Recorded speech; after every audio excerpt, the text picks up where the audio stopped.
So Oscar, the New York folk scene in the 60s, you obviously weren't there. Do you wish you had been, or is this the closest you're ever getting? Yeah, it is. It's such an interesting scene.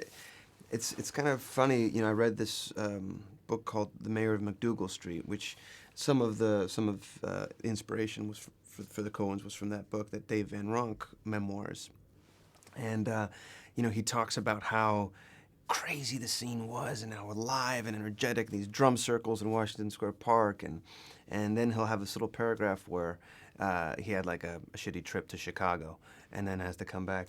And that's the part the Coens locked in on, the really crappy part, you know, the desperate side of it, where the music comes from, you know, where that kind of pain and the blues, really.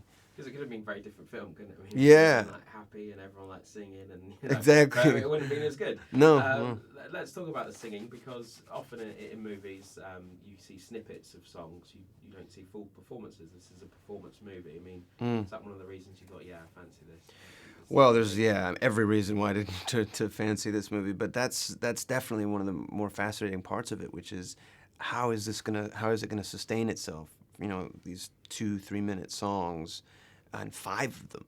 You know, how dramatically is that going to work? Are people going to be like, oh, here we go, another song?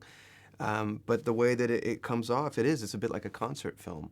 And really, they're so dramatically important, but in much more subtle ways. You know, the character is very shut off, and this is your only real window into his soul. Was that singing live? Did you? It was singing and playing all done live with no click tracks or playback or anything. So it is a concert film. Your character is right place, wrong time, and you mentioned they went on they picked the shitty week of his life. It's a very circular sort of film. It's a journey almost without an ending. I mean, it's quite wistful. You don't see films like this made anymore, do you? No. Why is that? Why do we usually see this sort of thing on television? Because you can't make stuff like this through committees, you know, and through the executive's wife, you know, throwing something there, or the executive himself. You know, this is completely homegrown, and it's the only thing that they navigate by is their own personal taste, and that's it. And I think that's why. You know, I think there's a lot of fear in filmmaking, obviously, because there's a lot of money at stake. But they've been able to have a handle on their art from the very beginning. And in a way, you know, it's a testament to themselves, but also to the luck of the way things play out, and making the right choice at the right moment, which is funny because Llewyn tries to make a lot of the right choices, but they always end up being the wrong ones. And so he's someone that, as a character, is trying to hold on to his authentic voice too, but just the circumstances around him and his own personal destructive tendencies don't allow him to. Is that, though, going back to the Coen brothers, is that why are they the most exciting filmmakers at the moment? The fact they're entrusted with these, you know, large budgets, huge release films, but they have this very organic, personal. Yeah, they're able to balance those kind of things. You know, this was done very independently. I think the last time they did a film quite in this way was Blood Simple, but even for the big studio films, they're able to maintain a complete handle on their tone, and it's very unusual nowadays. Even the cinematography as well, because I think there's one blue sky in the whole film. I'm sure in New York it was sunny more in the 60s. It's an added character to the movie, isn't it?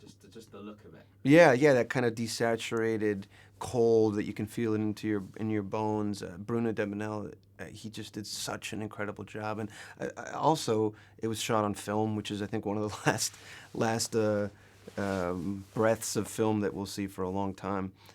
And so all of it's kind of a fully analog in spirit, in the way it was made, work. And just finally, it seems to get earlier every year. There's Oscar buzz already attached to this. How much notice do you take of that? Well, I mean, not a lot, because it's such a, you know, you don't know what I don't know what that really is, or what it means, or how that even really happens. But it's great that it's being, you know, although it is a Coen Brothers film, it is a small movie, and it's an unusual one, as you said. So the fact that people are keying into it and are getting moved by it emotionally, you know, that's everything, right? You'll be happy, right, though, if the Academy calls out. Yeah, I think I'll be all right. Yeah, wouldn't mind it. Okay. Yeah, definitely. Lovely, thank you. Nice to meet you. Yeah, nice to meet you mate. too. Thank you.